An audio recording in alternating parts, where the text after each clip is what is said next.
Radical.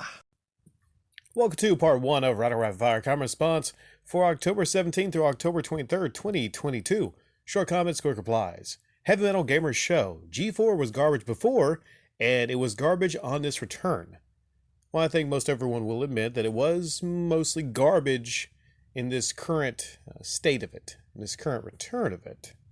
But before, people look back and they fondly remember things like X-Play, Attack of the Show. I love Code Monkeys, But admittedly, my deep knowledge of G4 is not that deep. Whereas maybe I might have flipped through the channels and, saw G4 on and been, well, that's a pretty good show. Thought to myself, that's a pretty good show. I'll check that out. And sometimes I flip through and I see an episode of Cops Are Cheaters. And I'm like, I'm not interested in that crap, So I think towards the end of G4, they had to change things up and bring in a lot of casuals. And it wasn't as dedicated to games and, gamer culture as it was before that. So I think that's a bit harsh. It's calling it garbage before, because if it was garbage before, why was there such a groundswell and excitement for it to return? RedStress97. Yeah, that guy's definitely a hoarder. I'm sure you will come across a lot more of his type in your adventures. Weird that you say that, RedStress97. I have this gigantic acquisition. I just acquired a ton of stuff, mostly gaming stuff, for $400. This is the kind of stuff that you wouldn't be lucky enough to maybe get for $1,000 on an auction online. This is a ton of stuff, RedStress97. And I'm thinking to myself, this guy had to be a hoarder. Had to be. Very, very good at actually just acquiring things, maybe? Because if he let this stuff go for $400, I'm not sure how much he paid for all of it. Maybe he just had too much and he had to get rid of it. I don't know. But I'm telling you, I think I'm fully stocked game-wise for the rest of the year. And I don't even know how to, maybe I can't do a show off Saturdays on this. It's way too much. Maybe multiple installments. I don't know. I'm looking at the stuff right now. Art Bell. Richard Brand got in trouble with YouTube. A strike on making vids. Now he puts his spicy stuff on Rumble. 730,000 subs there now.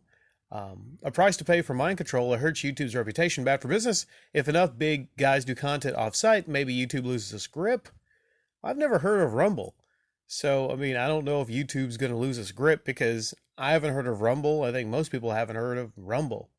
But then I'm not online 23 hours of the day like some people, so I'm not sure. I'm not sure. I'm not saying that people know about Rumble or online all their lives. I've never heard about Rumble. Is it getting big? Is it a platform kind of like YouTube? Here's what would have to happen, I think, Art Bell. I think there'd have to be a lot of big names that were on YouTube that would have to leave and go somewhere else, and for that to be a platform that got huge. And I think there would have to be a lot of celebrities that had to get on Twitter and tweet and talk about YouTube's policies.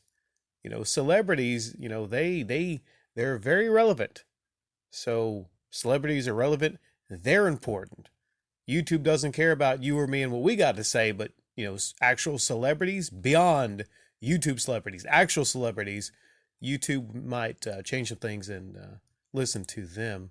David, this is probably the only channel less relevant than G4, but I enjoyed the singular video. This is one of those backhanded compliments. On the last part, you did enjoy the singular upload, but you said that I'm the only channel less relevant than G4. Well, I take that, maybe I shouldn't take it completely as an insult because that is fact. As far as views and subscribers, this channel is not relevant. We just talked about relevancy. In the same way, there's a lot of games out there, like Fortnite, that are very relevant, but it doesn't mean they're great. It just means most of the general populace play those types of games. David, this channel is not for most of the general populace. This is for a select few people. This is for, I would say, elite people that enjoy great comments, great commentary, humor. Maybe like not typical type humor.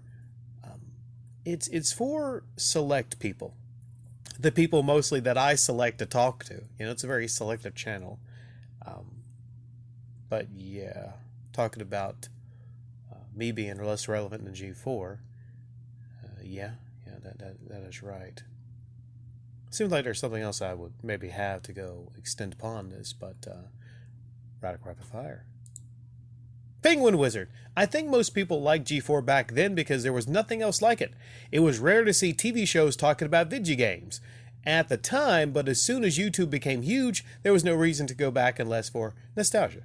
You hit the nail on the head. Okay, so once upon a time, there was the internet, but it wasn't big enough, or people didn't have the capabilities. They had their 56K modems, and they weren't able to watch videos on the internet.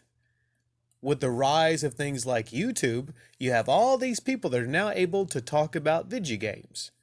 Back in the heyday of G4, wasn't the case. To actually go somewhere and to be able to see video game reviews, a video game review of Resident Evil 4? Where am I going to see that? So you basically you was like the only show in town outside of maybe going to pick up an EGM or a GamePro magazine or something like that. These are people talking about video games. There's nothing else like it there.